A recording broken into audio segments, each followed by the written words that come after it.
Bonjour, c'est Maxime de Linkiliz.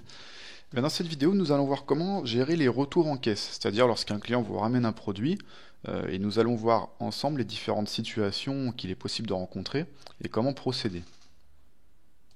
Donc en premier lieu, tout part du fait qu'un client vous ramène un produit en caisse. Donc dans le menu de caisse, ce qu'il va falloir faire, c'est dans un premier temps identifier le produit que la personne vous ramène. Donc soit en bipant le code barre si celui-ci est toujours présent sur le produit, soit en retrouvant le produit comme vous savez le faire. Donc là, on va faire un exemple ensemble. On va dire qu'un client me ramène une montre, donc qu'il ne veut plus. Donc je vais sélectionner mon produit. Et donc c'est très simple pour indiquer qu'il s'agit là d'un retour et non d'une vente classique. Au niveau des quantités, vous allez cliquer sur le bouton moins. Et donc ça, vous allez voir que ça va mettre la petite vignette en rose avec voilà, écrit en gros au retour. Donc là, on sait que c'est un produit qui vous est ramené. Donc là, reste à régler, moins 29, c'est vous qui devez du coup de l'argent à votre client. Attention juste à une toute petite chose, si à l'époque vous aviez vendu le produit à 25 euros, pensez à ce que votre retour soit également valorisé à 25 euros, de manière à ce que la valeur du retour soit égale à la valeur de la vente initiale. Donc si vous aviez vendu en plein tarif, pas de souci, hein, vous laissez le produit tel quel, voilà. Alors imaginons un premier cas de figure, dans lequel votre client souhaite tout simplement échanger son produit contre le même, mais par exemple dans une autre couleur ou une autre taille. Donc il suffit pour ça de rechercher l'autre produit, donc, ou de le biper tout simplement. Donc vous allez le sélectionner, et donc pour un produit qui fait le même prix, moins 29 euros plus 29 euros, évidemment le reste à régler fait 0, et donc pour un ticket comme ça, c'est très simple, il suffit de cliquer sur valider le ticket. Et là, le produit retourné va bien revenir dans votre stock et le produit vendu va bien sortir du stock. Alors voyons immédiatement un deuxième cas de figure dans lequel le client prendrait à la place d'un article du même prix un article qui coûterait plus cher. Donc là je vais sélectionner un article plus cher et donc là ce cas de figure est très simple. Le logiciel évidemment calcule la différence que le client vous doit. Donc là le retour à 29 euros et l'achat de 130 euros, il reste à régler 101 euros. Donc là c'est très simple, hein, vous dites comment il règle, espèce CB chèque comme d'habitude, et vous validez votre ticket. Et donc voyons maintenant le dernier cas de figure que nous pouvons avoir suite à un retour. C'est donc le client qui va prendre quelque chose de moins cher ou rien du tout, et qui souhaite simplement soit se faire rembourser, soit obtenir un avoir. Pour saisir un remboursement, c'est très simple, il suffit de cliquer sur le moyen de paiement que vous utilisez pour rembourser votre client. Si par exemple vous le remboursez en espèces, vous cliquez sur le bouton espèces, ce qui va faire une ligne de rendu espèces. Et si vous le remboursez en carte bleue, vous cliquez sur CB, ce qui va faire une ligne de rendu carte. Si vous ne souhaitez pas rembourser votre client, mais tout simplement lui émettre un avoir, donc pour cela c'est très simple, il va falloir dans un premier temps renseigner sa fiche, donc soit en recherchant le client s'il est déjà existant avec la petite loupe, soit en faisant un nouveau client s'il n'a jamais été renseigné. Donc nous allons faire un nouveau client par exemple, Dupont Patrick, voilà. Je clique sur valider pour que ça crée sa fiche.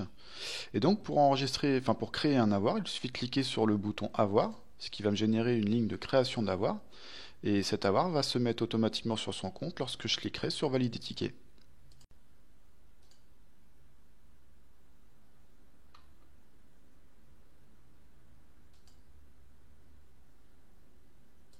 Donc là, vous pouvez observer que le ticket de caisse contient un code barre. Le code barre, en fait, contient toutes les informations de l'avoir. Alors, vous ne serez absolument pas obligé de biper ce code barre pour pouvoir utiliser un avoir, hein. Comme je vous l'ai dit, l'avoir de toute façon est enregistré sur le compte, donc on peut très bien l'utiliser sans avoir recours à cela. Mais en tout cas, cette possibilité existe et effectivement, ça peut être plus rapide en caisse pour utiliser un avoir. Donc, je vais vous montrer comment utiliser un avoir en caisse, que vous utilisiez ce code barre ou non. Donc à partir de maintenant, nous savons que notre client a un avoir sur son compte. Cela est vérifiable dans le menu avoir. Voilà, nous allons y aller. Donc c'est un tableau qui récapitule tous les avoirs que vous avez en instance, on va dire, parmi vos clients. Donc là, l'avoir de notre client de 29 euros, nous l'avons. Et encore une fois, si je vais sur la fiche de ce client, je vais pouvoir observer que il y a un avoir en sa possession. C'est écrit clairement un avoir avec le numéro de l'avoir et le montant. Donc admettons que votre client revienne une semaine plus tard, par exemple, et souhaite utiliser son avoir.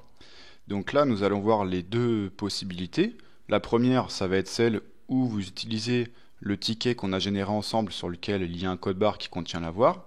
Et la deuxième possibilité, celle où vous n'avez pas du tout ce ticket, ce qui n'est absolument pas gênant pour pouvoir faire la saisie. Donc la première possibilité, vous avez le ticket. Voilà comment ça va se passer. Vous allez tout simplement biper les produits que le client achète. Voilà, on va prendre ce produit-là par exemple. Et là, immédiatement, vous allez biper, après avoir bipé les articles, vous allez biper le ticket de caisse en question avec le code barre qui contient l'avoir. Et donc lorsque vous allez biper, voilà ce qui va se passer. Il va vous dire utilisation de l'avoir numéro tant de 29 euros. Vous faites OK. Et cela va avoir pour effet non seulement d'utiliser l'avoir en tant que moyen de paiement, mais en plus cela va renseigner automatiquement le nom du client. Voilà maintenant comment faire exactement la même chose mais sans avoir ce ticket.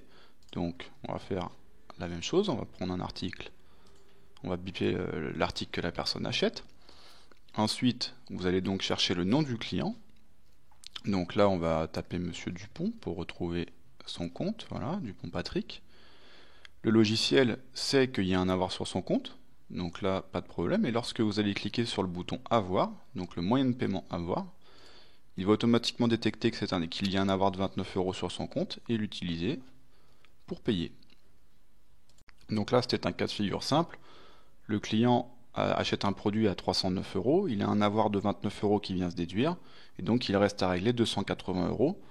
Et là, c'est comme d'habitude, vous précisez comment est-ce qu'il paye la différence, espèce chèque carte bleue, pour terminer et valider votre ticket. Alors avec ça, nous avons vu quasiment tous les cas de figure. Mais il en reste un qui peut encore arriver. C'est pas ce que vous aurez le plus souvent, mais je vais quand même vous le montrer parce que il est possible qu'un jour ça vous arrive. Si admettons le client prenne un article qui vaut moins cher que la valeur de son avoir. Donc il a un avoir de 29 euros et il va nous prendre un article, admettons, qui fait 19 euros. Donc pour les besoins de notre exemple, on va modifier le prix de la table, on va la passer à 19 euros. Voilà. Donc le client doit nous payer 19 euros pour la table, donc je vais cliquer sur le moyen de paiement avoir. Donc il va utiliser l'avoir de 29 euros. Et donc pour me générer un avoir de la différence, puisqu'on voit que du coup c'est encore vous qui devez de l'argent au client, vous lui devez 10 euros par rapport à son avoir. Donc ces 10 euros, c'est exactement comme on a vu la toute première fois. Donc soit vous le faites en remboursement. Donc là, vous cliquez, admettons sur CB, ça va faire un rendu carte. Ou si vous le rendez en espèces, vous faites espèce, ça fait un rendu espèce. Ou soit vous régénérez encore un nouvel avoir pour ces 10 euros. Donc là, tout simplement, vous cliquez une nouvelle fois sur le bouton avoir. Cette fois-ci, vu que c'est négatif, ça va faire la création d'un avoir. Et si vous validez votre ticket, donc sur le compte du client, il n'y aura plus un avoir de 29 euros, mais il y aura désormais un avoir de 10 euros qu'il pourra revenir utiliser la prochaine fois, etc.